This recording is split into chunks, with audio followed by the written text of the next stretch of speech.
अस्सलाम वालेकुम। Lecture 11 start करते हैं। कैफ 1 क्वेश्चन 50 और 51 आपके होमवर्क में थे, ऐसे ही है। 51 के सोल्यूशन में मिस्टेक थी, वो भी सही कर लेंगे, लेकिन साथ साथ डिस्कस भी करते जाते हैं। बोर्ड पे सॉल्व करने की बजाय मैं यहीं पे ही उसको सॉल्व करता गया ताकि ये सही हो जाए। ठीक है, अच्छा जी। अब कैलकुलेटर आपने हाथ में रखने ताकि सोल्यूशन बाद वाला भी सही हो जाए और साथ साथ कैलकुलेशन भी चलती रहे। Following ledger balance is appearing on यकम जनवरी 13 80,000। यकम जनवरी 13 देखते जाएं प्लीज साथ साथ। 80,000 ओपनिंग आ गया, डन हो गया। उसके बाद addition costing 5,000 took place on यकम जुलाई 2013। यकम जुलाई 13 ऐसे डेबिट कैश क्रेडिट लिख दो या एडिशन लिख दो, एक ही बात होती है। ठीक है, next. N asset having book value of 12,000 on यकम जनवरी 13 इज डिस्पोज्ड ऑफ ऑन 30/9/13। कल जो मैंने सवाल करवाया था उसमें बुक वैल्यू किस दिन की गिवन थी? An asset cost, book value given ही नहीं थी जी, कॉस्ट गिवन थी। कल वाले सवाल में कॉस्ट गिवन थी। आज बेटा चुप कर जाएं, चुप कर जाएं, बस कर दें, इन्हें कहें बस कर दें, अस्तगफिरुल्लाह, चुप कर दें, बस कर दें जी। कल वाले सवाल में हमें कॉस्ट गिवन थी, ठीक है, लेकिन आज के सवाल में हमें बुक वैल्यू दे दी। तो क्या करें? कॉस्ट निकालें। क्यों? एसेट अकाउंट में से एसेट की कॉस्ट क्रेडिट होती है। अगर एसेट अकाउंट बुक वैल्यू में बन रहा है तो हमें चाहिए ही क्या? Book value. तो आप यहां पे कह सकते हैं शुक्र है कि स्टेट, बल्कि इसकी बजाय आपको तो यूं कहना चाहिए एसेट अकाउंट चूंकि बुक वैल्यू बन रहा है इसलिए शुक्र है, हमें कॉस्ट निकालने की जरूरत। अच्छा, अगर निकालनी पड़ती तो निकालनी तो आती है ना, बड़े आराम से हम निकाल लेते। क्या ख्याल है? बोलो। इस सवाल में नहीं निकाल सकते थे। इस सवाल में हम कॉस्ट निकालना चाहते भी तो नहीं निकाल सकते थे। उसकी वजह है डेट ऑफ परचेज का ना होना। भाई साहब, मैंने उस दिन जुमला लिखा था क्लास के स्टार्ट में, calculation of cost if book value and date of purchase is given. मैंने कहा था अगर आपने बुक वैल्यू से कॉस्ट निकालनी है तो डेट ऑफ परचेज का होना लाजमी है। इस सवाल के अंदर उसने बोला एसेट जिसकी बुक वैल्यू यकम जनवरी 13 पे 12,000 है, वो 30/9/13 पे 1,000 रुपए का बिक गया। बस, कहीं पे डेट ऑफ परचेज गिवन, तो ये बात अपने पास लिख लें, कॉस्ट चाहिए ही नहीं। लेकिन अगर इस क्वेश्चन में कॉस्ट चाहिए होती तो इस क्वेश्चन में निकाल ही नहीं सकते थे क्योंकि डेट ऑफ परचेज नहीं है। ठीक है ना?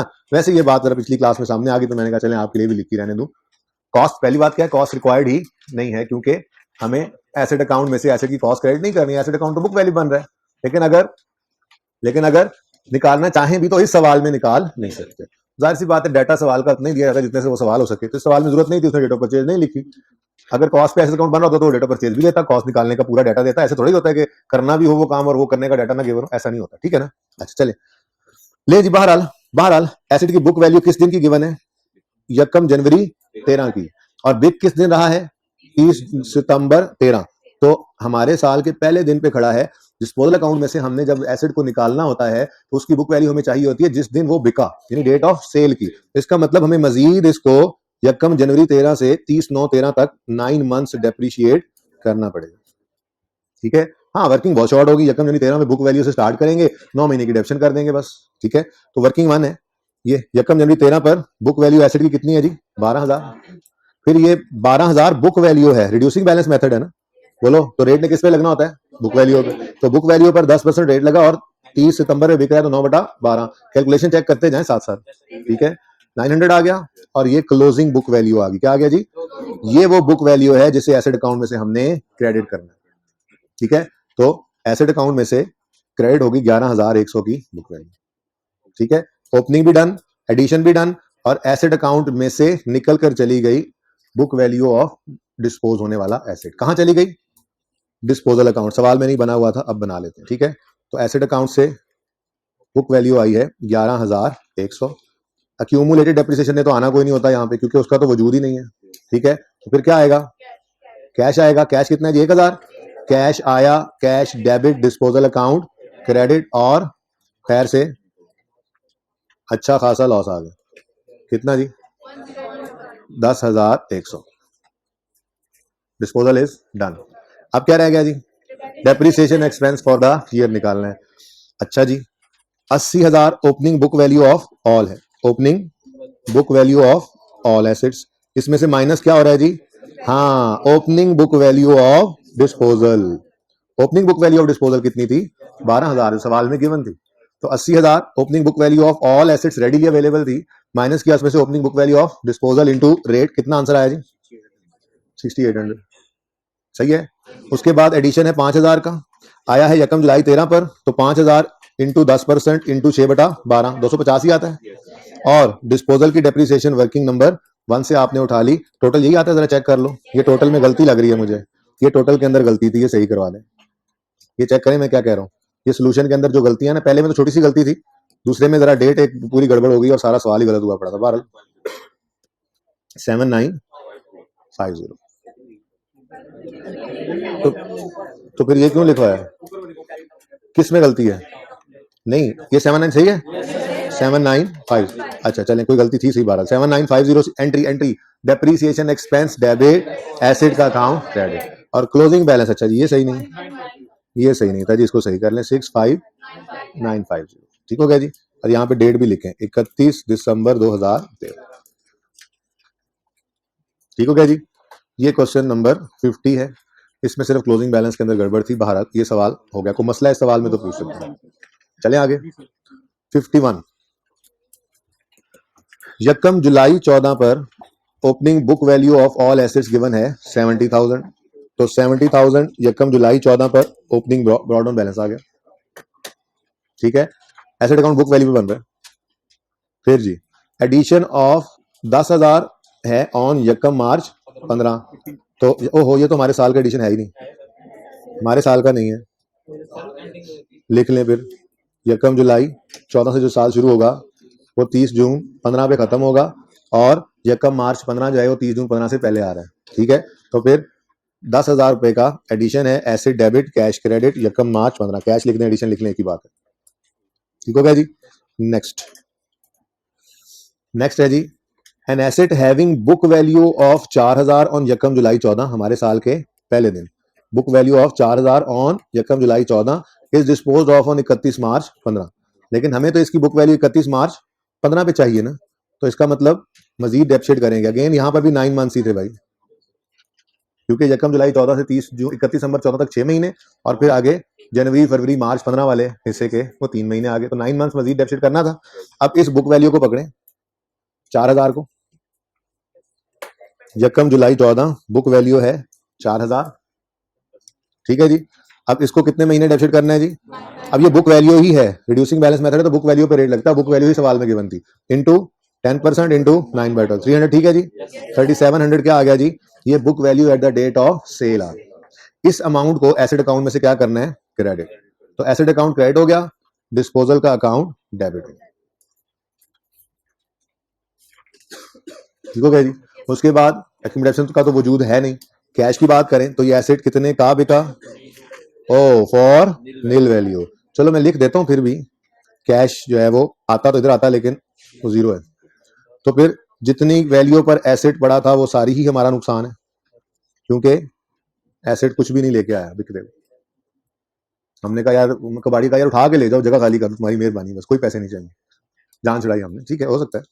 ओके, दूसरे की तरफ, दूसरे एडजस्टमेंट की तरफ चलते हैं, दूसरे डिस्पोजल की तरफ चलते हैं, इसमें गलती थी। एन एसेट कॉस्टिंग 25,000 कॉस्टिंग, अब ये कॉस्ट गिवन है, ठीक है, costing 25,000 which was purchased on यकम अक्टूबर 12 is exchange with a new asset costing 40,000।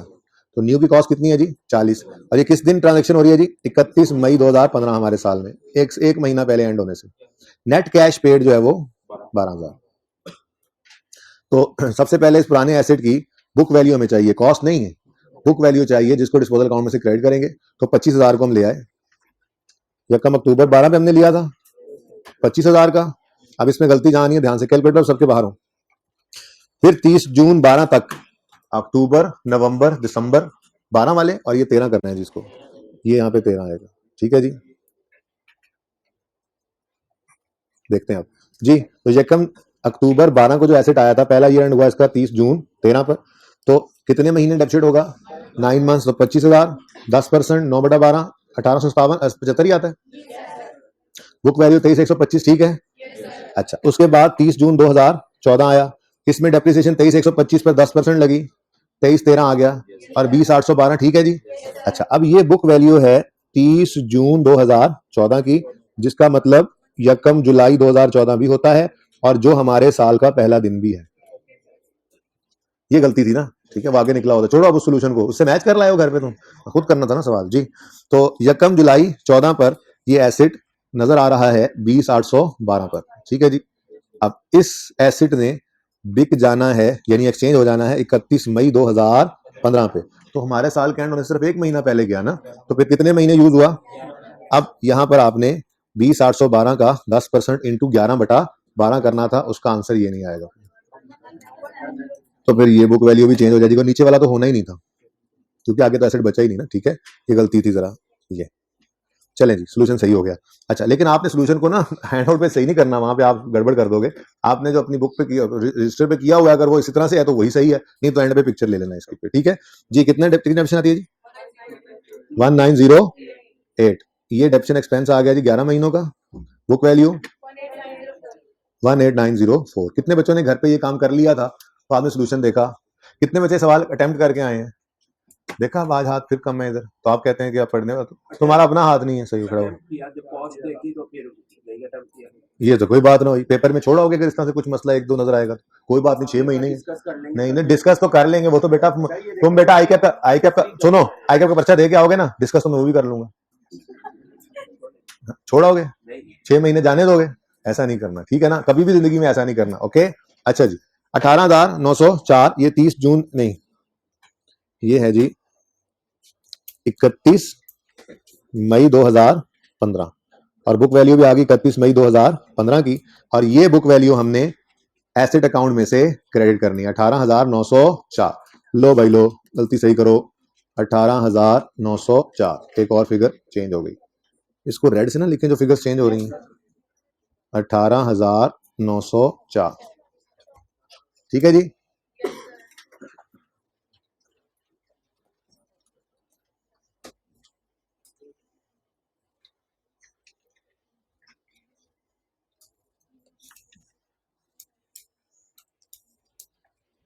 अब ये देखो क्या हो गया, ये कह दी 31 मई 15 लिखने है यहाँ पे जी, ठीक है, ताकि आप आइडेंटिफाई कर सकें गलती कहाँ कहाँ पड़ी हुई थी। यहाँ पे क्या जी है, क्या जी है, 1908 ये चेंज हुई है फिगर, और बुक वैल्यू 904 ये फिगर भी चेंज होगी, ठीक हो गया जी। चलो जी, ओके। अब एसेट अकाउंट में 18,904 क्रेडिट हुआ, डिस्पोजल अकाउंट में 18,904 डेबिट हो जाएगा। ये एसेट अकाउंट से पुराने एसेट की बुक वैल्यू आ गई। एक्यूमुलेट डेप्रिसिएशन ने आना नहीं, दो स्टेप्स कंबाइन हो जाते हैं यहाँ पे। तीसरा स्टेप कैश है, कैश रिसीव हो रहा है या पे हो रहा है? नेट कैश पेड 12,000, तो कैश क्रेडिट डिस्पोजल का अकाउंट डेबिट 12,000। अब एडिशनल स्टेप, एसेट अकाउंट में आने वाले एसेट को डेबिट करना, जो कि हम भूल गए थे, तो एक ये चीज मिस, मैं भूल गया था, असल में टीए ने बनाया था। 31 मई 2015 डिस्पोजल ही लिखेंगे ना यहाँ पे, तो हम ये एक्सचेंज वाला जो एसेट है, कितनी कॉस्ट है जी इस नए एसेट की? 40,000। नए एसेट की कॉस्ट कितनी है जी? 40,000। तो भाई जिन्होंने सवाल छोड़ दिया उनको अपने पे एतमाद ही नहीं था, और जिन्होंने पूरा सवाल खुद किया और फिर सोल्यूशन देखा तो उन्होंने कहा हमारा सवाल सही है, सोल्यूशन गलत हो गया, तो वो बच्चे हैं असल में कॉन्फिडेंट बच्चे, ठीक है, जन्नत के हकदार, पास होने के हकदार, ठीक है जी। लें जी, एक और फिगर आ गई, ये डेबिट और डिस्पोजल का अकाउंट क्रेडिट 40,000 एसेट, लेकिन ये न्यू की कॉस्ट है, बुक वैल्यू नहीं है, कॉस्ट है जी। और एंड पे क्या गेन आ गया? माशाल्लाह, कितना जी? या बोल दें या कैलकुलेटर पे कर लें, पता नहीं कुछ लोग बैठे हैं इंतजार में कि एक मुलाजिम लिख रहा है, बाकी 2-3 मुलाजिम कैलकुलेशंस कर रहे हैं, हम सारे चौधरी साहिबान नोट करेंगे। 90,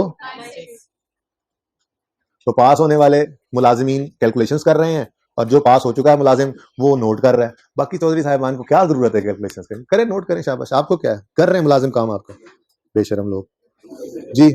दोनों डिस्पोजल हो गए, अब है depreciation expense for the year. सबसे पहले opening book value of all में से बुक वैल्यू ऑफ डिस्पोजल निकालनी है, तो opening book value of all, ये देखो जी 70,000 सवाल में अवेलेबल है, ये आपने यहाँ पे आकर लिख दिया, डन। ये opening book value of all, minus करेंगे इसमें से opening book value of disposal number 1 और opening book value of disposal number 2, 20,812। यहाँ पे भी गलती है, ठीक है जी। तो ये फिगर भी गलत आ गई, जिस वजह से फिर ये भी गलत हो गया होगा। चले बहरहाल जी, तो opening book value of all में से बात हो रही है जी, हम माइनस करेंगे opening book value of disposals, ठीक है।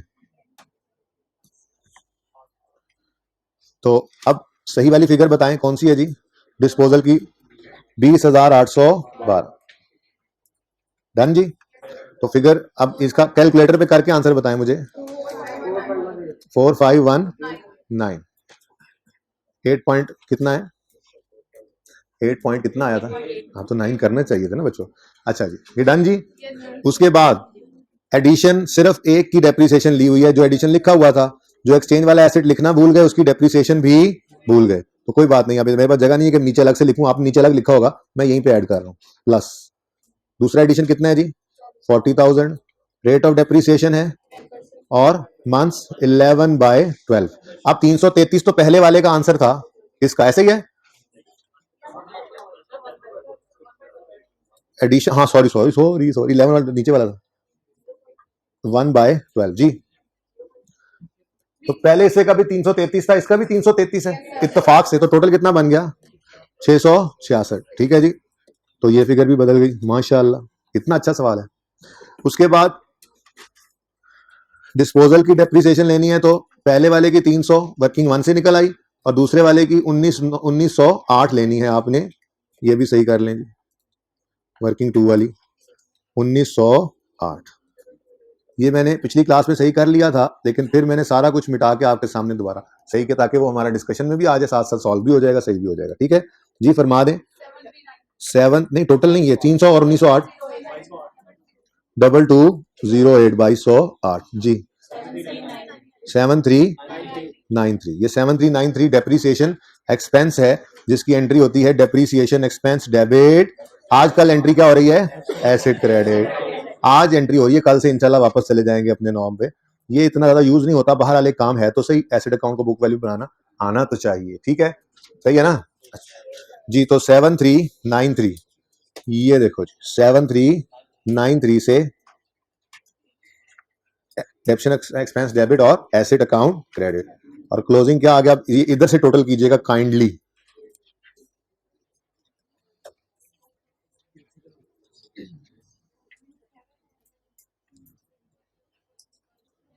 जी फरमा देंगे 9,003 जी, 31/12/15 भी कर दिया। तो ये आपका 30 जून वाला है, ओके सही कर लेते हैं, माजरत।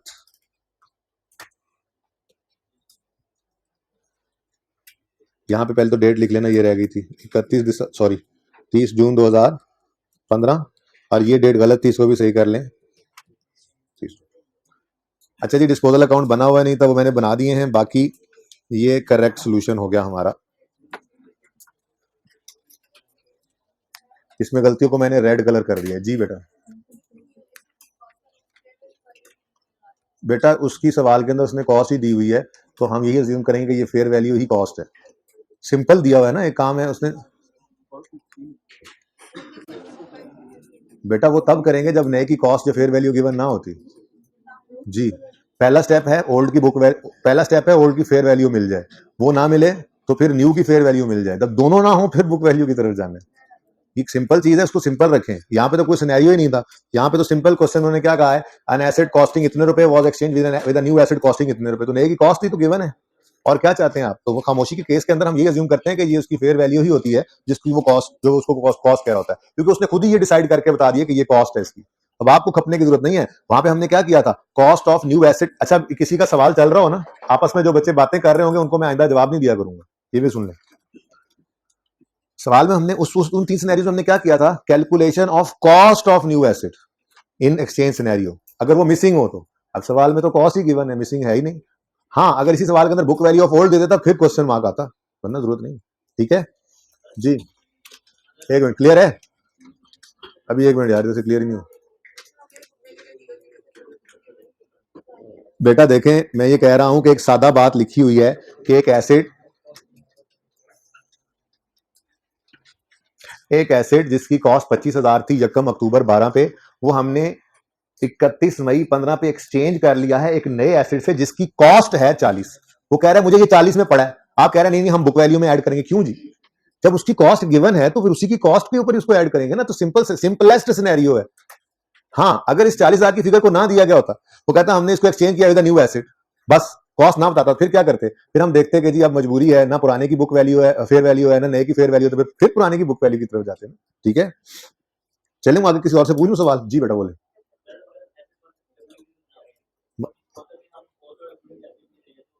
हाँ जी, अक्यूमुलेटेड ऑप्शन का वजूद ही नहीं होता एसेट अकाउंट बुक वैल्यू पे हो तो तुमने कहां से डेबिट कर दिया उसको? जी क्या निकल आती है? बेटा निकल आना एक और बात है, लेकिन आपने डेप्शन की एंट्री सारी जिंदगी की ही एसेट अकाउंट में क्रेडिट है, अक्यूमुलेशन का वजूद ही कोई नहीं है, तो आप उसको डेबिट कैसे कर सकते हो? एसेट अकाउंट का बुक वैल्यू बनने का मतलब क्या होता है बताओ? एसेट अकाउंट का बुक वैल्यू बनने का मतलब क्या होता है? एक्यूमुलेशन है ही नहीं, है ही नहीं। सारी जिंदगी entry डेप्शन expense debit acid credit हुई है, तो फिर कहां से आ गया क्यूमुलेट डेप्रिसिएशन आपकी जिंदगी में? हो ही नहीं सकता। मैं फेल करूंगा, सिर्फ नंबर नहीं काटूंगा। इतना बड़ा ब्लंडर जी। जी नहीं, नहीं कह सकते। कॉस्ट सारी जिंदगी कॉस्ट ही रहती है। बुक वैल्यू का मतलब होता है कॉस्ट में से डेप्शन का माइनस हो जाना, उसके बाद की वैल्यू बुक वैल्यू कहलाती है।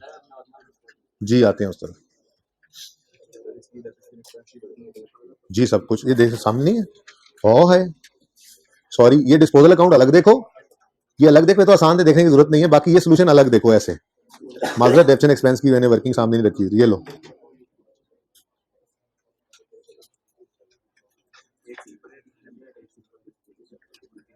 और एक एक्सचेंज है। जी और कोई क्वेश्चन?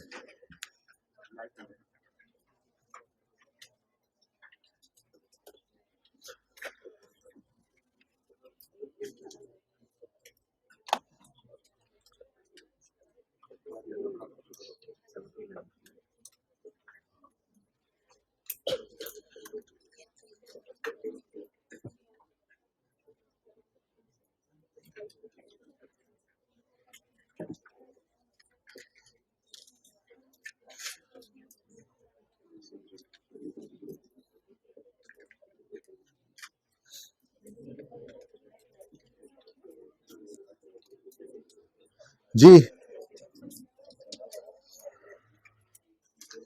देखिए जी, डिस्पोजल ऑफ फिक्स एसेट अगर थ्रू सेल हो तो अक्यूमुलेटेड डेप्रिसिएशन का अकाउंट डेबिट होता है, कैश डेबिट और asset credit. Balancing figure gain भी हो सकती है, लॉस भी हो सकती है। पढ़ा हमने ऐसे। एक्सचेंज भी हमने पढ़ लिया है, बस टिक लगा दिया मैंने, पढ़ा हुआ है, आपको उसकी एंट्री भी आती है। अच्छा चलो लिख देता हूँ, वो भी लिख देता हूँ।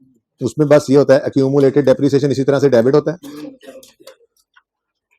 एसेट अकाउंट न्यू की कॉस्ट से डेबिट होता है, फिर नॉर्मली कैश पे हो रहा होता है, नॉर्मली रिसीव हो जाए तो डेबिट हो जाएगा, और एसेट अकाउंट में से ओल्ड की कॉस्ट को हम क्रेडिट कर देते हैं।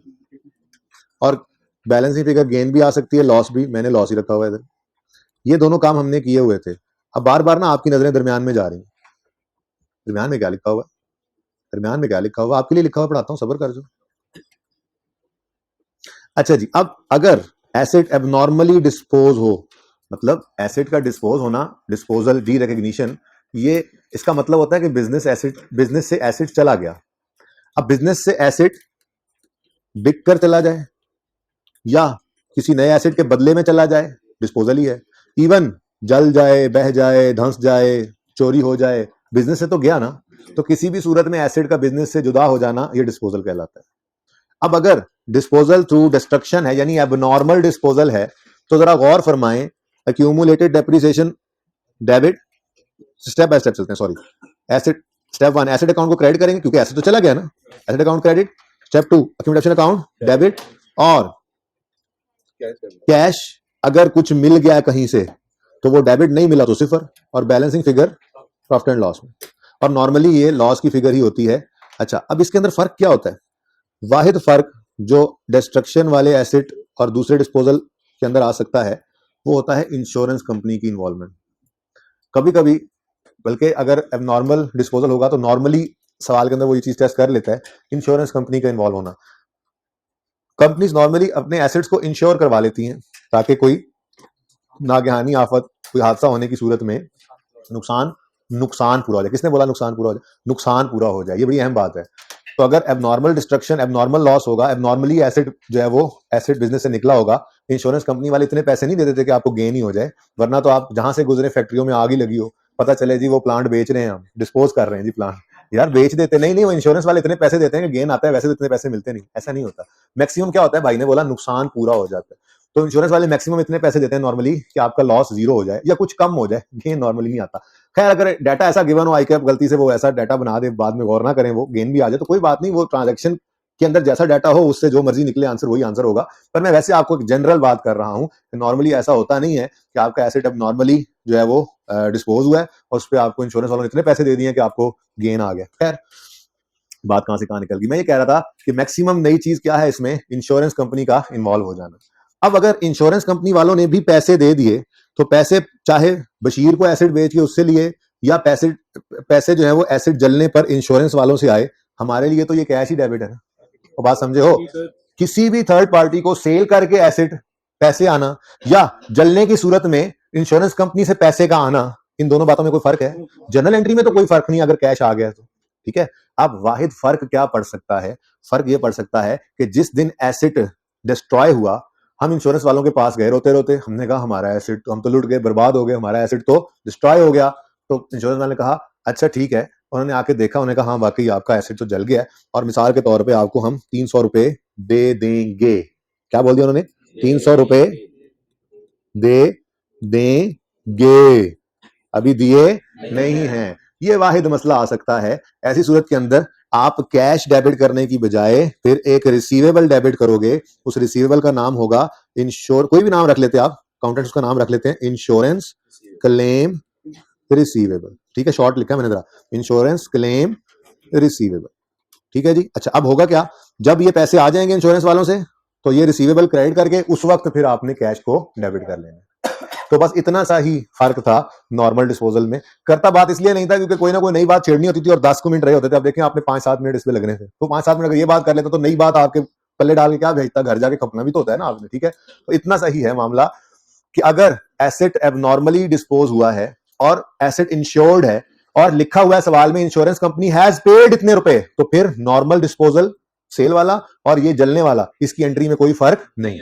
हाँ अगर यूं लिखा हो कि एसेट डिस्ट्रॉय हुआ and insurance company has acknowledged a claim, मान लिया उन्होंने पैसे देंगे, ठीक है, या यूं लिखा हुआ है हैव एग्रीड टू पे इतने रुपए, अभी पे नहीं किया, एग्री किया है, तो ऐसी सूरत के अंदर कैश डेबिट नहीं करोगे, फिर आप क्या डेबिट कर लोगे? इंश्योरेंस क्लेम रिसीवेबल, तब तक जब तक वो क्लेम रिसीव हो नहीं जाता। और जिस दिन वो क्लेम रिसीव हो जाएगा उस दिन आप क्लेम को क्रेडिट कर दो, रिसीवेबल क्रेडिट कर दो और कैश डेबिट कर लेना, ठीक है। ये समझ आइए बात। अब मैक्सिमम इसमें क्या हो सकता है, हमारे ईयर एंड से पहले एसिड, मिसाल के तौर पे अप्रैल के महीने में आग लगी फैक्ट्री में, एसिड जल गया, हमने इंश्योरेंस वालों को कहा पैसे दे दो, उन्होंने कहा ठीक है 3 महीने बाद पैसे ले जाना। अब अप्रैल के महीने के एंड में साल को जला था, मई और जून गुजर गया, अभी पैसे तो नहीं आए। अब बैलेंस शीट डेट तो आ गई, तो बैलेंस शीट डेट के अंदर करंट एसेट्स के अंदर इंश्योरेंस क्लेम रिसीवेबल नाम का एक एसेट नजर आ रहा होगा। बात समझे हो? ये मैक्सिमम अकाउंटिंग इसकी हो सकती है, कॉम्प्लेक्सिटी अगर आए तो। आपके टॉपिक की हद तक अगर इंश्योरेंस क्लेम रिसीवेबल है और फिर इसी साल में रिसीव भी हो गया है, तो मेरे ख्याल में तो कोई भी एंट्री दोनों में से कर लो, आपका काम चल जाएगा। मसला सिर्फ, मैंने बात की, मसला सिर्फ तभी आता है कि आपके ईयर एंड से पहले एक एक्नॉलेजमेंट आए इंश्योरेंस वालों से और पैसे उस साल में ना आए, वो पैसे आपके साल के एंड होने के बाद अगले साल के अंदर आने हैं, तो फिर बैलेंस शीट के अंदर एक करंट एसेट नजर आता है। और जनरल एंट्री के अंदर भी, डिस्पोजल के अकाउंट में, ये जनरल एंट्री में कैश की बजाय क्या नजर आएगा? Insurance claim receivable. क्लियर है ये बात? ठीक है, ये है जी डिस्पोजल थ्रू डिस्ट्रक्शन। अब आप ये ना कहना सर डिस्ट्रक्शन एक्सचेंज भी हो सकती है। हाँ हमारा एसिड आग लगी, स्वा हो गया, हमने कहा आप ये स्वा ले लें और हमें नया एसिड दे दें, ऐसे तो नहीं होता ना, ठीक है। तो नॉर्मली ये नॉर्मल डिस्पोजल जैसी एंट्री ही है अब नॉर्मल डिस्पोजल की। फर्क सिर्फ बता दिया आपको, अगर इंश्योरेंस वाले इन्वॉल्व हैं और अभी पैसे नहीं दिए हैं तो कैश की बजाय इंश्योरेंस क्लेम रिसीवेबल, ठीक है। क्लियर है?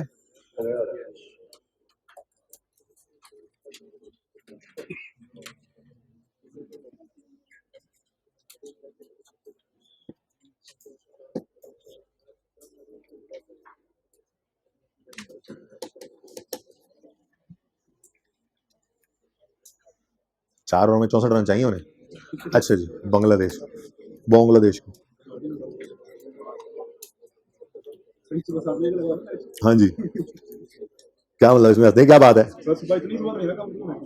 हाँ क्लासेस होती है, वरना तो मसला नहीं, नमाज के बाद बंदा बैठ जाए देखे। वैसे मैंने अभी पिछली सीरीज में ये सोचा था कि अब नहीं देखनी क्रिकेट। अच्छा जी सुनिए, वर्ल्ड कप के बाद बस कर दूंगा इंशाल्लाह।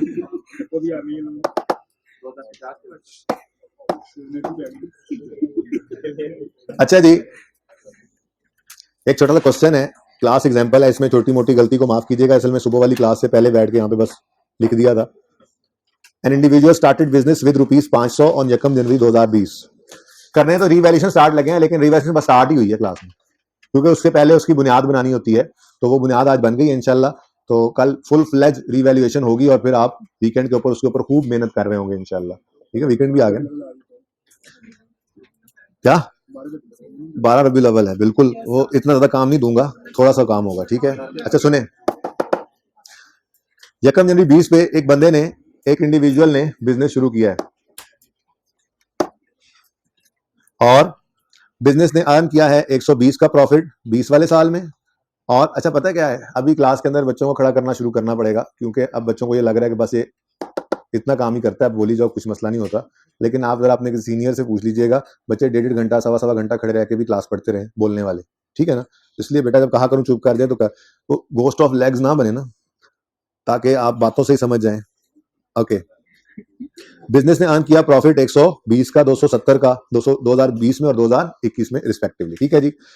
Prepare capital account for the years ended, year end मैंने अज्यूम किया था सवाल बनाते हुए 31 दिसंबर है, ठीक है ना जी। तो for the years ended 31 December 2020 and 2021, ठीक है जी। है तो कोई बात नहीं, आप अज्यूम कर लेते, वैसे दिया होता है, टेंशन ना लो। अच्छा जी, अब कैपिटल अकाउंट कभी जिंदगी में आपने पीआरसी वगैरह में बनाया हो? कितने बच्चों ने बनाया हुआ है? अच्छा, अब आसपास कुछ बच्चे ऐसे देख रहे हैं, इन्होंने बनाया, कितनों ने नहीं बनाया हुआ आज तक? कोई बात नहीं, उनको मैं सिखाने लगा हूं, बाकियों को रिवाइज कराने लगा हूं। कोई मुश्किल चीज नहीं है, बहुत आसान चीज है। बैलेंस शीट का मैं सिर्फ एक्सट्रैक्ट एक आपके सामने थोड़ा सा हिस्सा बना रहा हूं बैलेंस शीट का। बल्कि इससे पहले इधर देखो, मैं कहता हूं जी डेटर्स हैं, डेटर्स हैं, और डेटर्स का ओपनिंग हमने ओपनिंग 20 रुपए लोगों से लेने, ठीक है जी। और फिर हमने मजीद उधार सेल्स की हैं 140 रुपए की, और कुछ 90 रुपए की रिसीट्स जो है वो हमारे कस्टमर से डेटर से आ भी गई हैं, और क्लोजिंग अभी भी हमारा 70 का रिसीवेबल है। अब अगर मैं आपसे कहूं इस स्टेटमेंट को लेजर में कन्वर्ट कर दो, तो ये कोई इतनी रॉकेट साइंस नहीं है। सिर्फ आपको करना क्या पड़ेगा, आपको सिर्फ और सिर्फ ये देखना पड़ेगा कि डेटर का लेजर जो है, डेटर जो है इसकी नेचर क्या होती है। अगर डेटर की नेचर एसेट है ना, एसेट नेचर डेबिट है, तो इसका ओपनिंग बैलेंस फिर क्रेडिट साइड पे नजर आएगा, क्रेडिट साइड पे, तो ब्रॉड डाउन 20। बस इतनी सी मुश्किल होती है एक बार लिखने में लेजर। उसके बाद सिंपल, जो चीजें इधर ऐड हो रही हैं वो डेबिट ही है, ओपनिंग डेबिट है ना, और जो एडिशन वाली चीजें हैं वो भी डेबिट, और जो माइनस होने वाली चीजें हैं वो क्रेडिट साइड पे आती जाएंगी, ठीक है। तो इसका मतलब सेल्स, ये बहुत दफा आपने बनाया होगा बचपन में, इसलिए पहले मैं ये बना रहा हूँ, ठीक है जी। सेल्स, ये तो सब बच्चों ने, ये कोई ऐसा बच्चा जिसने डेटर का लेजर कभी ना देखा हो, ऐसा कोई बच्चा, उसके लिए बना रहा हूँ जी। एक ने हाथ खड़ा किया बेशर्मी से। 140 की सेल्स है, 90 रुपए का कैश रिसीव हुआ, वो कैश डेबिट डेटर क्रेडिट, तो इस तरफ कैश आ गया। बोर मत हो, ये बुनियाद बन रही है, नींद में ना इसको जागता रहे, नींद में ना जाओ, ये जरा बुनियाद बन रही है। ये बुनियाद अगर सोते हुए बनाई ना, तो फिर वो टावर टेढ़ा बनेगा, फिर वो Guinness book of world record में नाम, पता है ना आपको कि वो उसका उसके अंदर कोई खासियत नहीं, वो किसी ने सोच के नहीं टेढ़ा बनाया था, वो कहाँ पेरिस में, कहाँ पे, वो पता नहीं, ऐसे ही थे, कोई सो के बुनियाद बनाई होगी किसी ने। अच्छा ही सुने, तो क्लोजिंग कितना आ गया जी, 70। अब इसी तरह से बैलेंस शीट के अंदर ये चीज तो, चाहे जिसने कैपिटल का लेजर देखा हुआ है चाहे नहीं देखा हुआ, उसने ये फॉर्मेट तो देखा ही होगा, क्योंकि इंट्रो के अंदर इन बच्चों ने इनकम स्टेटमेंट बैलेंस शीट तो बनाई होगी। और जो बिल्कुल ही कोरे आए थे 4-5 स्टूडेंट्स थे, उनको भी मैंने कहा था आज से 10-12 दिन पहले कि वो छोटे छोटे लेक्चर्स हैं, 2-2 भी दिन में, 3 दिन भी सुन सकते हैं, बेसिक वाले सुन लो, वो तो अब तो ये उन्होंने भी देख लिया होगा। तो बैलेंस शीट के अंदर कैपिटल वाले पोर्शन, कैपिटल लायबिलिटीज आता था, फिर कैपिटल के पोर्शन के अंदर यूं लिखा करते थे हम, opening capital plus net profit less drawings equal to closing capital. तो ये अज्यूम कर लें कोई फिगर्स, ओपनिंग कैपिटल है जी 180, प्रॉफिट कमाया हमने 35, ड्राइंग्स लेट से कोई करके ले गए 10 रुपए की, क्लोजिंग बताएं। अच्छा, बड़ी मेहरबानी। अच्छा, अब इस लेजर को बनाने के लिए वाहिद मसला सोचना कैपिटल की नेचर को। बस इतना सही मसला होता है। कैपिटल की नेचर क्रेडिट है, अगर क्रेडिट नेचर है तो फिर ओपनिंग बैलेंस क्रेडिट साइड पर आएगा। कितना जी? 180। अब क्रेडिट वाली, अब प्लस वाली सारी चीजें क्रेडिट है, प्रॉफिट जाके कैपिटल में ऐड होता है, तो कैपिटल क्रेडिट नेचर की चीज है, तो क्रेडिट नेचर की चीज में कुछ ऐड होना है तो वो क्रेडिट जी। तो प्रॉफिट 35। अब ड्राइंग्स माइनस हो रही हैं, ये कैपिटल को कम करती हैं, तो ड्राइंग्स, कोई बच्चे कहेंगे ड्राइंग तो लेजर अलग बनता था। हाँ समझो अलग बना था और फिर 10 निकली थी, वो 10 को अब नेट कर रहे हैं और कुछ नहीं जी। 10 और क्लोजिंग बैलेंसिंग, तो ये दो तरह से एक ही बात हुई है, देख लें, ठीक है ना। तो किसी को अगर कैपिटल का लेजर नहीं बनाना आता तो ये कैपिटल का लेजर है। कोई मसला है तो पूछ ले। तस्वीर अब एक ही बार ले लेते, चलो ले लो तस्वीर।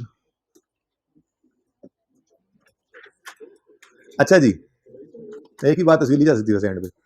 अच्छा जब हमारा सवाल है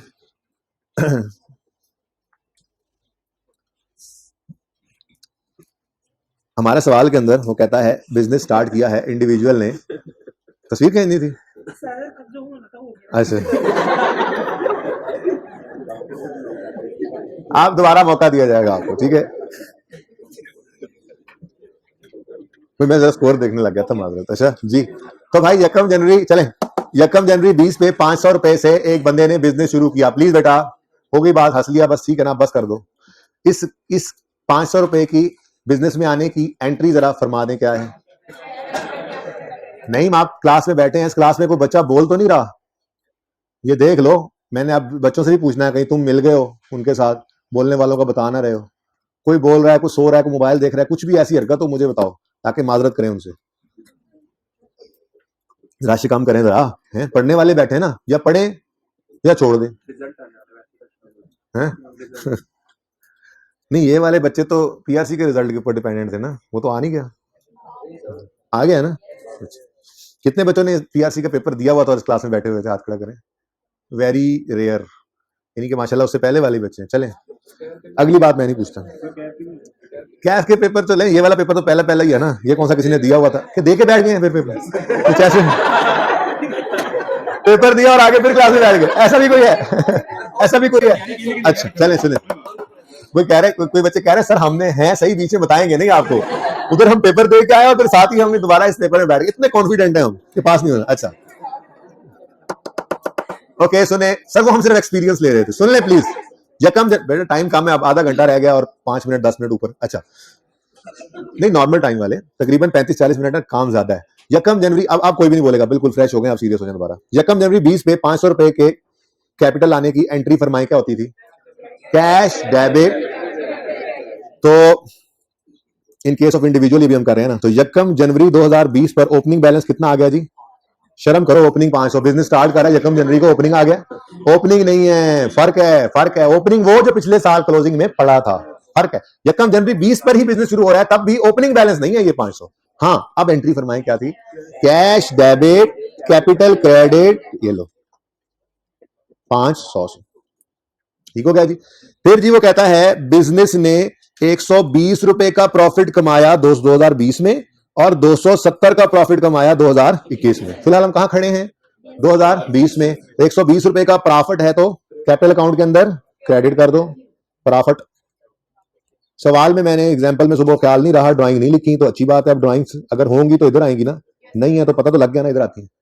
और 31 दिसंबर 20 पर कैरी डाउन कितना आ गया भाई? चार्जर नहीं लगा हुआ मुझे लग रहा है, अच्छा बटन नहीं ऑन, 2 क्लासें गुजर गई। ओके जी, बिल्कुल, अब जो होना था वो, क्यों हंसी जा रहे हो? ओके नेक्स्ट, अगला साल शुरू हुआ और यकम जनवरी 21 पर, बेटा प्लीज बातें ना किया करें प्लीज, 620 रुपए आ गए। उसके बाद 2021 वाले साल का प्रॉफिट है 270 रुपए, 270 रुपए प्रॉफिट।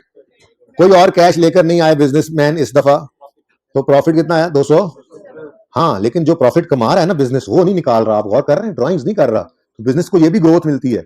ये भी बिजनेस, जो बिजनेस प्रॉफिट कमाए ओनर घर ना लेके जाए, वो री इन्वेस्ट हो रहा होता है, नहीं हो रहा होता। चलो मैंने कहा ऐसे जरा बात कर लें, कभी रेशियोज में काम आ जाएगी, ड्राइंग्स टॉपिक है ना रेशियोज जी। उसके बाद 31 दिसंबर 2021 कैरी डाउन 890।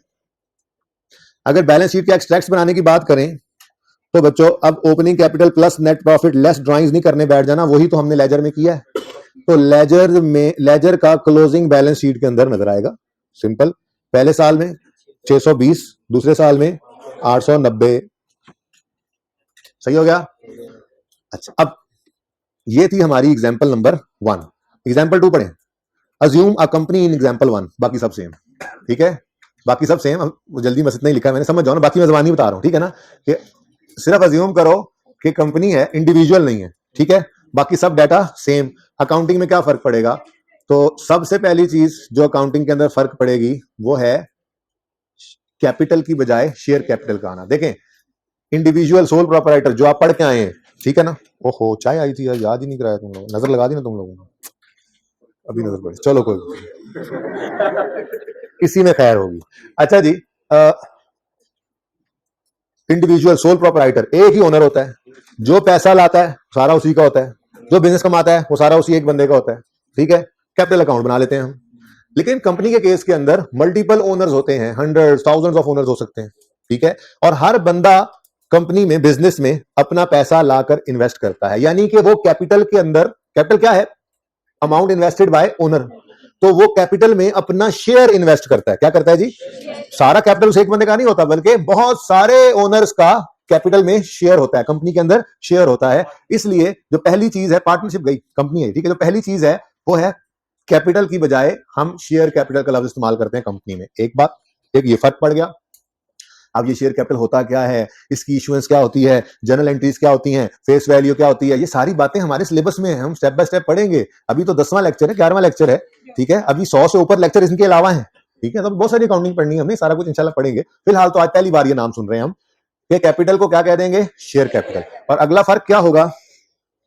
अगला फर्क ये होगा कि क्योंकि ओनर्स काफी ज्यादा हैं, तो फिर वो ये कहते हैं कि घर से आने वाला पैसा यानी शेयर कैपिटल ये हमारा अलग रखें, और जो बिजनेस प्रॉफिट्स कमाए उसको अलग अकाउंट में रखें, उसको अलग अकाउंट में रखें। अब जो बिजनेस प्रॉफिट्स कमाता है उसको अलग अकाउंट में जो रखा जाता है, उस अकाउंट का नाम प्रॉफिट्स जो इकट्ठे हुए पड़े हैं वो भी हो सकता है, तो अक्यूमुलेटेड प्रॉफिट्स का नाम भी उसे दिया जाता है। रीटेन्ड अर्निंग्स का नाम भी दिया जाता है। रीटेन्ड अर्निंग्स का मतलब क्या होता है? रीटेन्ड अर्निंग्स का मतलब ये होता है कि आपके बिजनेस ने पैसा कमाया है, प्रॉफिट कमाया है, ओनर निकाल के लेकर नहीं गए, बिजनेस में ही क्या है? रिटेन्ड पड़ा है, रिटेन्ड पड़ा है, वो रीइन्वेस्ट होता ही रहेगा। फिर जब तक वो निकाल के नहीं ले जाएंगे, वो बिजनेस में रिटेन्ड है ना, तो वो रिटेन्ड अर्निंग्स है। सिंपल, यानी कैपिटल अलग और प्रॉफिट्स अलग, ठीक है। और अगर चलो देखते हैं अगर क्या, 1 बाय 1 जी। 2020 यकम जनवरी 2020 पर ओपनिंग बैलेंस शेयर कैपिटल का बता दो। अब तो जीरो कहोगे, पिछली बार नहीं ना कहा था तुम लोगों ने। अब इसी दिन 50 नहीं 500 रुपए, अब ढेर सारे ओनर्स अज्यूम किया हमने, वो कोई 100 रुपए लाया, कोई 10 रुपए लाया, कोई 5 रुपए लाया, कोई 50 रुपए लाया, डिफरेंट लोग लेकर आए पैसे, तो शेयर कैपिटल आया। इस शेयर कैपिटल की एंट्री क्या होगी? आपसे पूछ रहा हूं। एंट्री सेम है, जरा नाम बदला है, कैश डेबिट, कैपिटल की बजाय शेयर कैपिटल क्रेडिट, तो कैश डेबिट और शेयर कैपिटल क्रेडिट 500। फिर बिजनेस ने 120 रुपए पहले साल में कमाया, हमने कहा शेयर कैपिटल में नहीं, रिटेन्ड अर्निंग में। देखो ये दो फर्क मैंने कहा पड़ेंगे। कंपनी केस में कैपिटल क्या बन जाएगा? Share capital. इसमें सिर्फ घर से आने वाला पैसा रखेंगे, और ओनर जो प्रॉफिट बिजनेस कमाएगा उसको रिटेन्ड अर्निंग्स में या अक्यूमुलेटेड प्रॉफिट जो भी नाम रख दें इस अकाउंट में रखेंगे। तो मैंने कहा कि हम यूज करेंगे रिटेन्ड अर्निंग्स नाम, तो ताकि एक ही नाम रहे। अक्यूमुलेटेड प्रॉफिट्स भी इन्हीं को ही कहते हैं, ठीक है ना। अक्यूमुलेटेड प्रॉफिट मतलब क्या होता है? जो प्रॉफिट्स इकट्ठे हुए पड़े हैं। और रिटेन्ड अर्निंग्स मतलब भी क्या है? जो अर्निंग्स इकट्ठी हुई पड़ी है और बिजनेस में पड़ी है, निकाली नहीं, दोनों नाम इस्तेमाल हो सकते हैं, ठीक है। अच्छा जी, ये क्या कह रहा था वैसे अभी आपको भाई क्लासेस वाले में? अच्छा जी, यकम जनवरी 2020 को ओपनिंग बैलेंस बता दो रिटेन्ड अर्निंग्स का। मुझे ऐसा बिजनेस बताओ जो शुरू होने से पहले ही प्रॉफिट लेकर आया हुआ हो, तो फिगर बोलने वालों होश करो। यकम जनवरी में कोई प्रॉफिट्स बिजनेस में रिटेन्ड नहीं पड़े हुए। हाँ, 20 वाले साल में ओनर्स ने 500 रुपए बिजनेस में इन्वेस्ट किया, ये बिजनेस चला और 120 रुपए का प्रॉफिट जनरेट हो गया ईयर एंड पे। अब ये प्रॉफिट के बारे में हम कह रहे हैं कि इसको कैपिटल अकाउंट में क्रेडिट करने की बजाय किसी अलग थलग अकाउंट में क्रेडिट करो, उसका नाम कुछ भी रख लो। हमने क्या रख लिया है? Retained earnings. तो रिटेन्ड अर्निंग्स के अंदर आप जाके 120 के प्रॉफिट्स को क्रेडिट कर दोगे।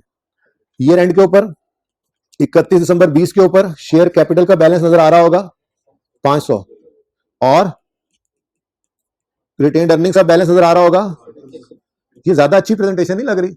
साफ साफ पता लग रहा है घर से कितना लाए थे और बिजनेस में कितना कमाया।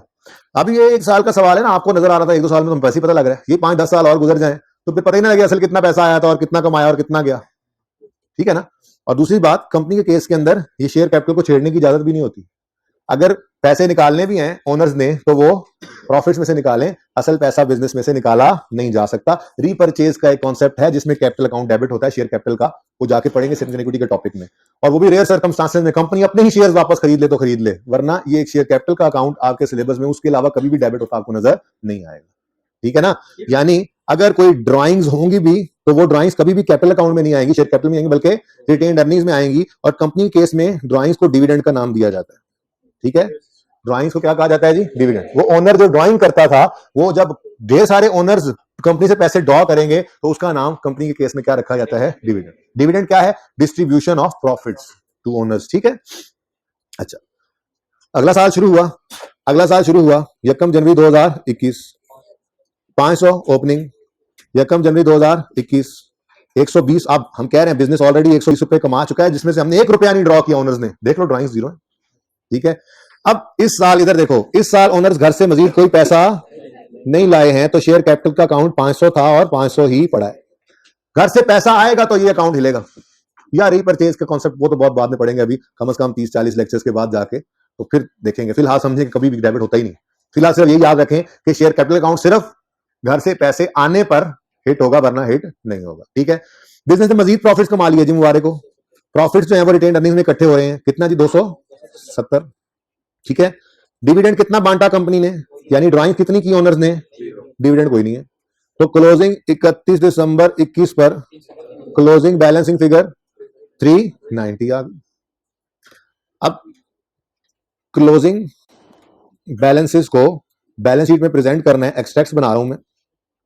तो जो कैपिटल कहलाता था उसको यहां कंपनी में शेयर कैपिटल एंड रिजर्व्स भी कह दिया जाता है, और उससे भी शॉर्ट नाम इक्विटी भी कह दिया जाता है। क्या कहा जाता है जी? इक्विटी, जिसके अंदर शेयर कैपिटल भी होता है, जिसके अंदर रिटेन्ड अर्निंग्स भी होती हैं, और आने वाले दिनों में और चीजें भी ऐड होंगी यहाँ पे। फिलहाल तो पहली बार जिंदगी में हमने ये 2 चीजें भी देखी, शेयर कैपिटल और रिटेन्ड अर्निंग्स या रिटेन्ड प्रॉफिट्स या एक्यूमुलेटेड प्रॉफिट, जो मर्जी कह ले, लेकिन हम क्लास में इसको रिटेन्ड अर्निंग्स कहा करेंगे जी। 2020 में शेयर कैपिटल था 500, रिटेन्ड अर्निंग्स 120। 2021 के अंदर कैपिटल आज भी 500 है, रिटेन्ड अर्निंग्स बढ़ के 300। को ड्राइंग्स होती है, डिविडेंड होता तो माइनस होकर कम हो जाती है, सिंपल। अच्छा, अब गौरतलब बात, 2020 में इंडिविजुअल केस में 620 का कैपिटल आ रहा है। 2020 के अंदर कंपनी के केस में भी ये गौर करें ना तो ये 620 ही है।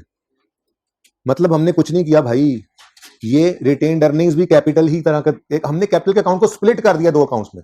और देखो, जो ओनर घर से लाए वो भी ओनर्स का पैसा है, जो बिजनेस से कमाया वो भी ओनर्स का पैसा है। पहले इकट्ठा कैपिटल में रखा होता था, आज 2 अलग नाम कर दिए है, ये भी ओनर्स का ही, इसीलिए ऊपर लिख दिया हमने इक्विटी। इक्विटी कहते हैं ओनर्स का जो कुछ भी पड़ा है बिजनेस के अंदर। ठीक है ना। अभी जो कुछ के अंदर कुछ और भी चीजें आएंगी आने वाले दिनों में, ऐसे ही आगे गौर फरमाएं। 2021 के अंदर 890 कैपिटल अकाउंट में इंडिविजुअल केस में नजर आ रहा है, इधर भी 890 ही है। ठीक है, बस क्या किया हमने? तोड़ के लिख दिया। ठीक है। तो कंपनी के केस के अंदर हम कैपिटल नहीं, शेयर कैपिटल का अकाउंट बनाया करेंगे और प्रॉफिट्स को रिटेन्ड अर्निंग्स में इकट्ठा किया करेंगे। और अगर वो डिविडेंड बांटेंगे, यानी कि पैसे ड्राइंग्स जिनको डिविडेंड कहते हैं वो होंगे, तो वो किस में आया करेंगे? हमेशा रिटेन्ड अर्निंग्स में। शेयर कैपिटल के अकाउंट में से डेबिट नहीं करने जी।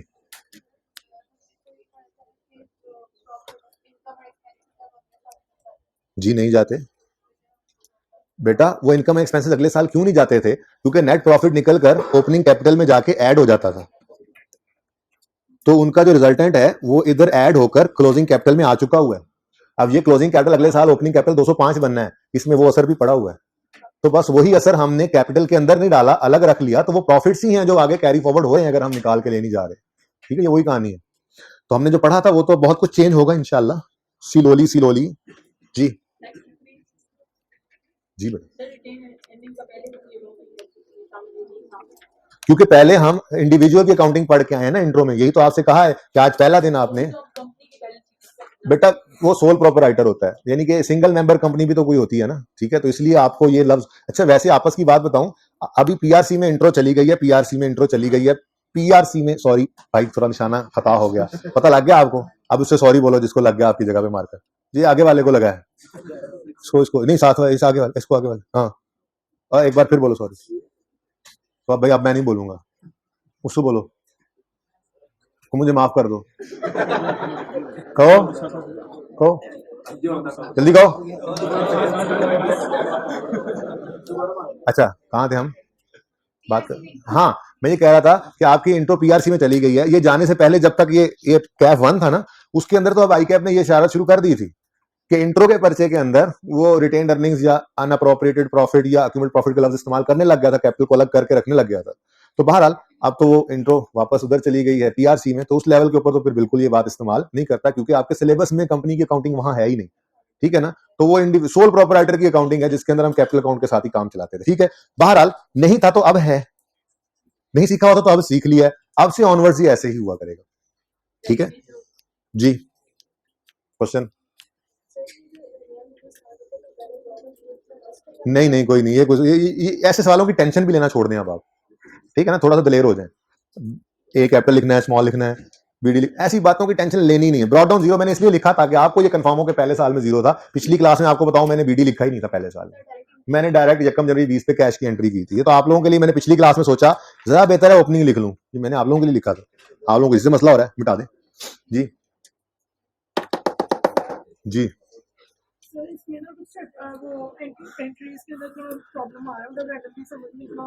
चले आप पे क्लास के बाद वो समझ लीजिएगा मसला, पहले आप ये पिक्चर ले लें, ये पिक्चर ले लें आप, ये रह गई थी आपको, सबकी रहती थी ये पिक्चर, और ये तो फजूल सी पिक्चर है, इसकी जरूरत ही नहीं थी। कह रहे हैं इसमें फजूल सा सिर्फ आप नजर आ रहे हैं और कुछ फजूल नहीं है इसमें, ठीक है भाई जी। अच्छा जी,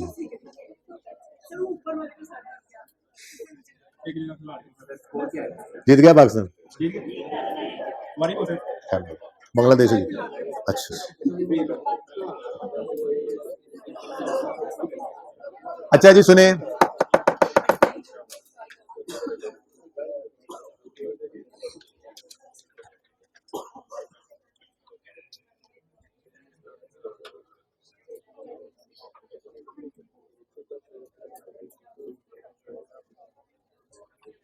आपने बचपन के अंदर शायद ये बातें पढ़ी हो, नहीं पढ़ी होंगी तो फिर मैं पढ़ा रहा हूं ये सारी बातें ना, मैं तसल्ली के लिए खुद भी पढ़ाता जाता हूं, किसी ने पढ़ी हो ना पढ़ी हो बातें बंद कर दें जी। अब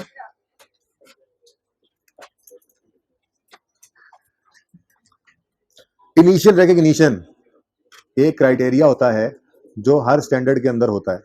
ये तीनों के ना मैं नाम लिखूंगा, कल आप लोगों ने क्लास के स्टार्ट में खड़े होना है, ठीक है ना। ये तीनों ब्लैक वाले भाई कपड़ों वाले और इनके सज्जे और खब्बे वाले दोनों, ठीक है ना जी, ये मुझे नाम लिखवा के जाना। अच्छा जी, हर स्टैंडर्ड में उसका रिकग्निशन यानी रिकॉर्डिंग क्राइटेरिया, रिकग्निशन कहते हैं रिकॉर्डिंग क्राइटेरिया मौजूद होता है कि किसी भी आइटम को वो स्टैंडर्ड कब कबूल करेगा अपने आइटम के तौर पे। यानी हमने IS 16 से जाके पूछा आप कब किसी आइटम को अपना प्रॉपर्टी प्लांट इक्विपमेंट मानेंगे।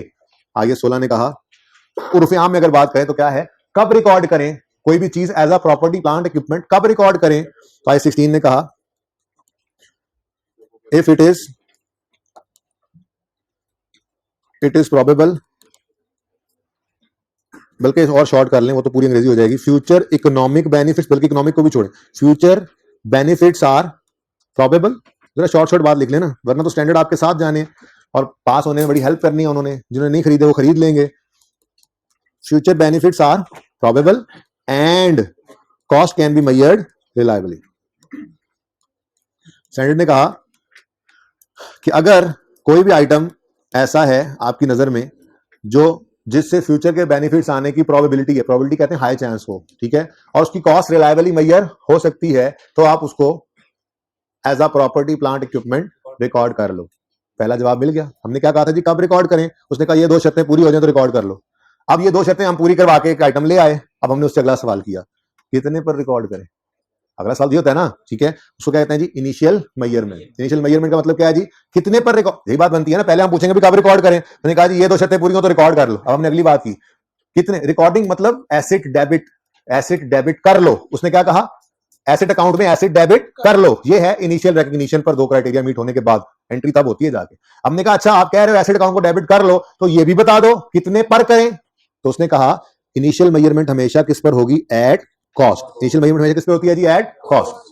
जितने में हमें एसेट पड़ा, इसलिए तो एक्सचेंज वाले उस एसेट के लिए हम पुराने की फेयर वैल्यू को लेने चले गए थे। क्यों? कॉस्ट का मतलब क्या होता है, हमें एसेट कितने में पड़ा, हमें एसेट कितने में पड़ा, इसके ऊपर। इनिशियल मेजरमेंट जागते हैं सारे, साथ वालों को भी ख्याल कर लें, तो खुद जाग रहे हैं साथ वालों को देख लें, किसी का साया ना सो रहा हो जी।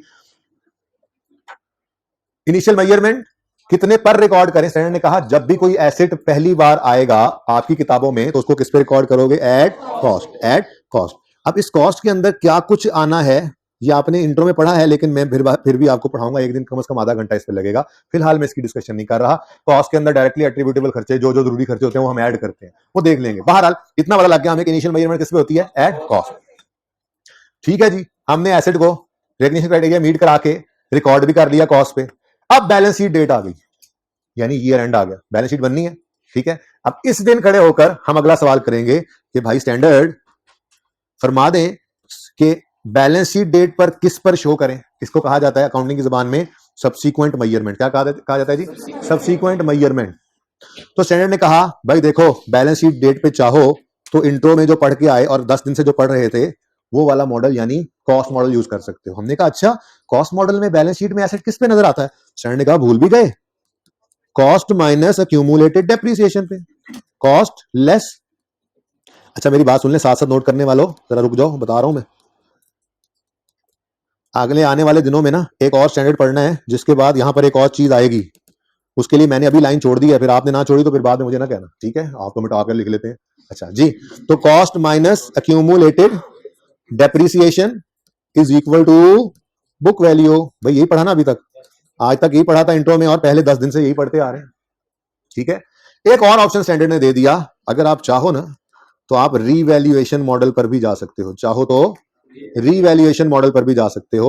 रीवैल्यूएशन मॉडल क्या होता है, ये मैं क्या लिखने लगा हूं, ये सारी बातें इंशाल्लाह समझ आ जाएंगी। अगले 4-5 दिन तो सिर्फ रीवैल्यूएशन की एंट्रीज वगैरह सीखेंगे, और फिर जब नोट बनाने चले जाएंगे पीपीई का, उसमें भी हर सवाल में रीवैल्यूएशन होगी। रीवैल्यूएशन से अब जान नहीं छूटने लगी आज जो पकड़ी गई तो, ठीक है ना? फिर तो जहां जहां ये टॉपिक टच भी करता है ना जाके, तो नॉर्मली रीवैल्यूएशन भी साथ ही होती है उसके, IAS 8 में, IAS 1 में, कैश फ्लो में। ठीक है, तो रीवैल्यूएशन बहुत इंपॉर्टेंट है, इसलिए बड़े स्लो स्लो हमने शुरू किया, तसल्ली से पढ़ेंगे इंशाल्लाह इसको। ठीक है, तो revalued amount less accumulated depreciation, और एक लाइन खाली छोड़कर मैंने कहा जी बुक वैल्यू। अब ये रीवैल्यूड अमाउंट कैसे आएगी, क्या होगा, ये बुक वैल्यू कैसे निकलेगी, ये फिलहाल आपका क्वेश्चन नहीं है। ठीक है ना, बस अभी तो फिलहाल आपको मैंने एक जनरल पिक्चर आपके सामने बनाई। ये 3 स्टेजेस होती हैं किसी भी एसेट की जिंदगी में। सबसे पहले वो आने की कोशिश करता है, तो स्टैंडर्ड कहता है 2 शर्तें पूरी करो आ जाओ। फिर हम पूछते हैं कितने पर, स्टैंडर्ड कहता है इनिशियल मेजरमेंट कॉस्ट पे। फिर हम कहते हैं बैलेंस शीट डेट पे क्या करें, स्टैंडर्ड कहता है 2 ऑप्शंस हैं, कॉस्ट मॉडल पे चले जाओ या रीवैल्यूएशन मॉडल पे।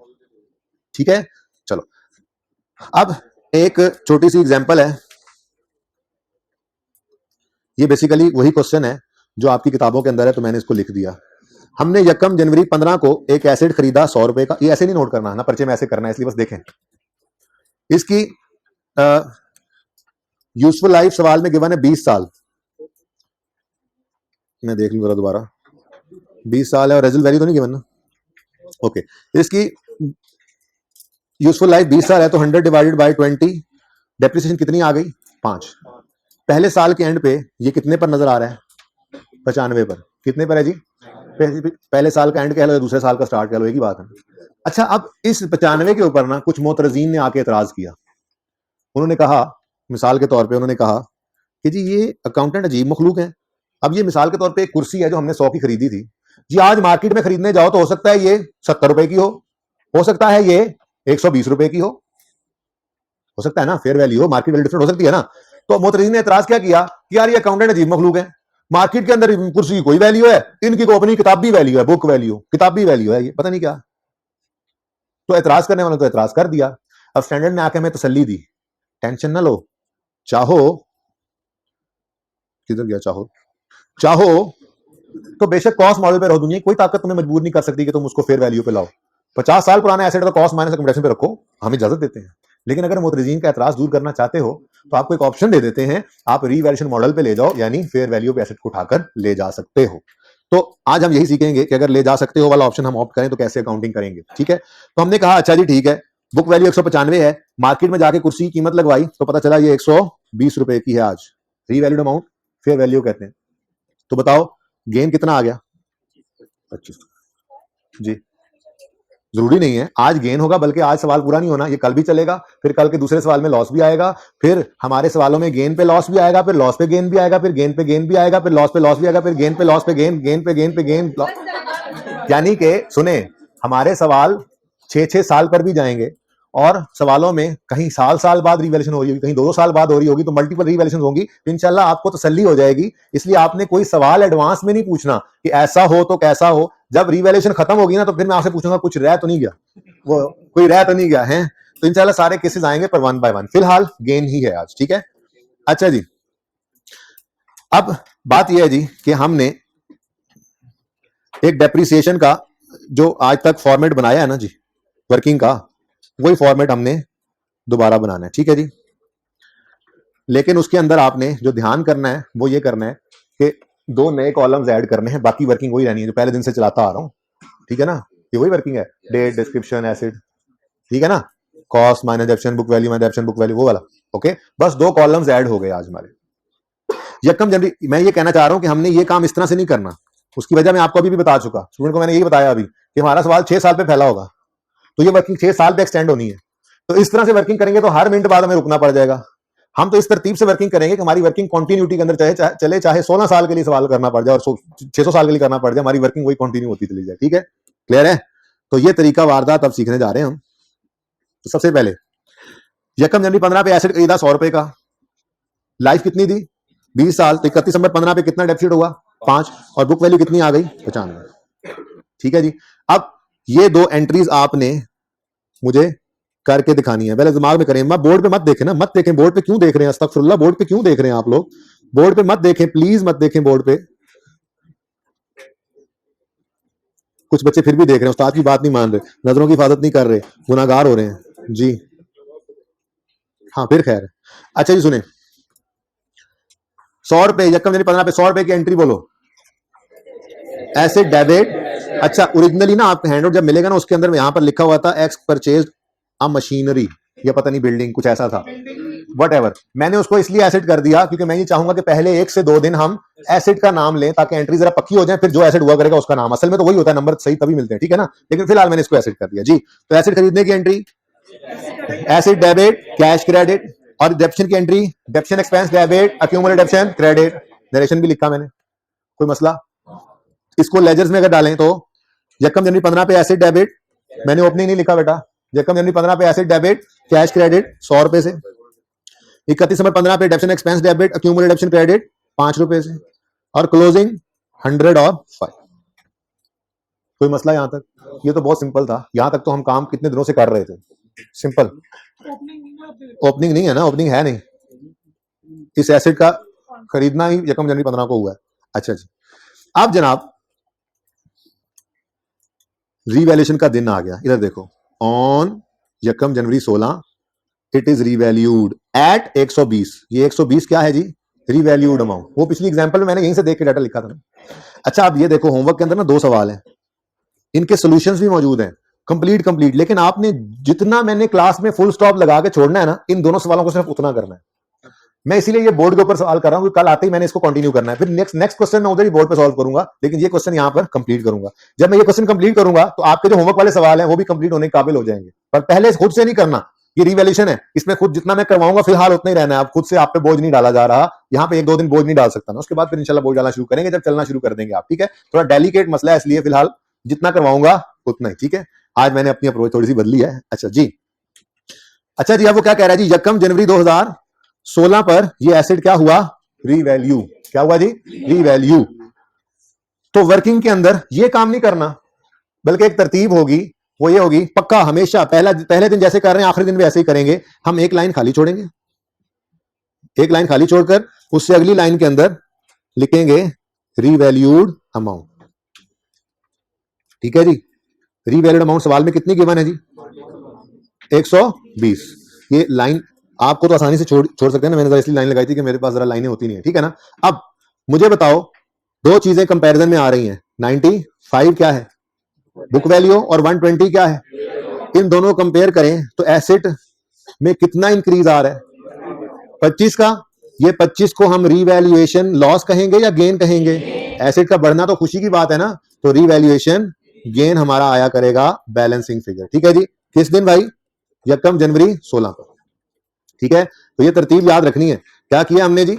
हमने एक लाइन खाली छोड़कर रीवैल्यूड अमाउंट लिखी, उसके बाद कंपेयर किया, एसेट आज तो बढ़ना है, एसेट बढ़ने पर रीवैल्यूएशन गेन आ गया। अब इस रीवैल्यूएशन सरप्लस को, रीवैल्यूएशन गेन की बजाय सरप्लस लिखना ज्यादा बेहतर होता है, मैं जरा शॉर्ट करके इसको कर देता हूं, रीवैल्यूएशन सरप्लस 25 का आ गया।